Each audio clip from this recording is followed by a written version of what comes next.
بات ہے ہمارے ہندوستان کی۔ تصور کیجئے، آج سے تقریباً 170 سال پہلے کا ہندوستان، ایک ایسا دور جب دینی ماحول میں روز بروز نت نئے فتنے سر اٹھا رہے تھے۔ عام مسلمان الجھن کا شکار تھا اور ہر طرف صحیح علم دین کی سخت ضرورت محسوس کی جا رہی تھی۔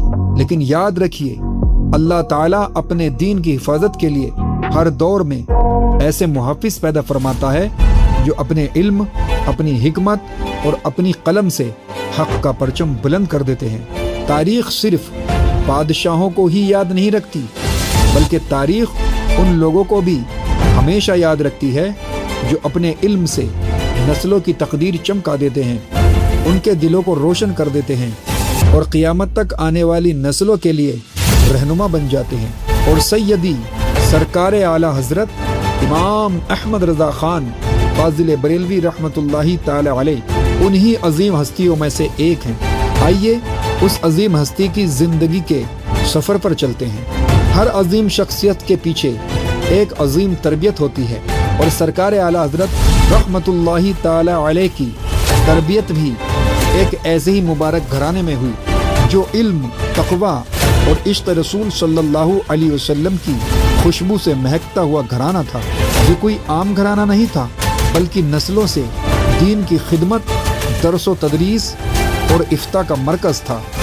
آپ کے والد صاحب سید العلماء حضرت علامہ مولانا نقی علی خان رحمۃ اللہ تعالی علیہ اپنے دور کے عظیم عالم، مفتی اور محدث تھے، اور آپ کے دادا جان حضرت علامہ مولانا رضا علی خان رحمۃ اللہ تعالی علیہ علم و ادب، تقویٰ اور پرہیزگاری کی روشن مثال تھے، اور والدہ ماجدہ حضرت سیدہ ارشاد بیگم رحمۃ اللہ تعالی علیہ نہایت دیندار، پرہیزگار اور نیک سیرت خاتون تھی۔ اللہ تعالیٰ نے سرکار اعلیٰ حضرت کو ایسا گھرانہ عطا فرمایا جہاں علم بھی تھا، تقویٰ بھی تھا اور عشق رسول صلی اللہ علیہ وسلم بھی۔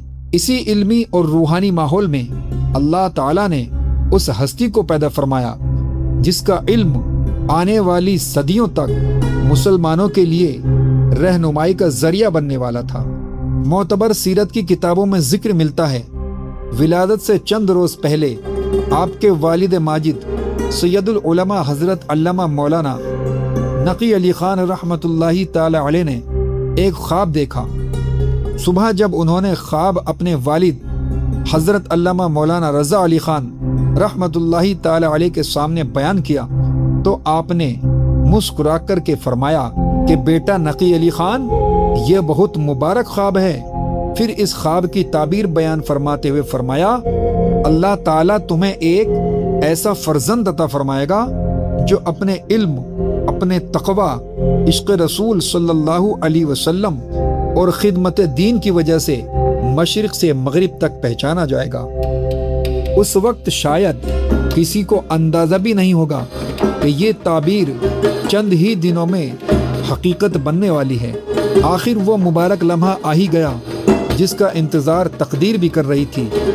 10 شوال المکرم 1272 ہجری مطابق 14 جون 1856 بریلی شریف کے ایک علمی تقویٰ سے معمور گھرانے میں ایک نورانی بچے کی ولادت ہوئی۔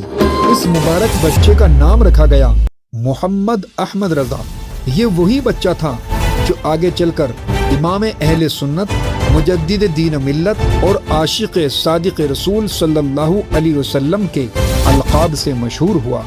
سرکار اعلیٰ حضرت رحمۃ اللہ تعالی علیہ بچپن ہی سے اعلیٰ زبان، اعلیٰ ذہن، تقویٰ اور پرہیزگاری اور اللہ تعالیٰ کی اطاعت کا مظاہرہ کرنے لگے تھے، اور بچپن ہی سے آپ کے اندر علم کی پیاس، عبادت کا شوق اور اللہ تعالیٰ کی رضا حاصل کرنے کا جذبہ نمایاں ہونے لگا تھا۔ اہل سنت والجماعت کے علماء کرام ایک مشہور واقعہ بیان کرتے ہیں۔ رمضان المبارک کے مبارک دن تھے اور امام احمد رضا کی عمر تقریباً 4 سال کی تھی، تو آپ نے بچپن میں ہی روزہ رکھنے کی ضد کر لی۔ گھر والے حیران تھے، صرف 4 سال کی عمر اور روزہ رکھنے کا اتنا مضبوط ارادہ۔ آخر منع کرتے کرتے امام احمد رضا خان نے بچپن ہی میں روزہ رکھ لیا۔ اور جب دوپہر کا وقت ہوا دادا محترم کو فکر ہوئی کہ کہیں بھوک اور پیاس کی وجہ سے بچے کو کوئی تکلیف نہ ہو جائے۔ وہ پیار سے امام احمد رضا کا ہاتھ پکڑ کر ایک کمرے میں لے گئے۔ کمرے میں پھل بھی رکھے تھے اور کھانے پینے کی بہت سی چیزیں بھی رکھی ہوئی تھیں۔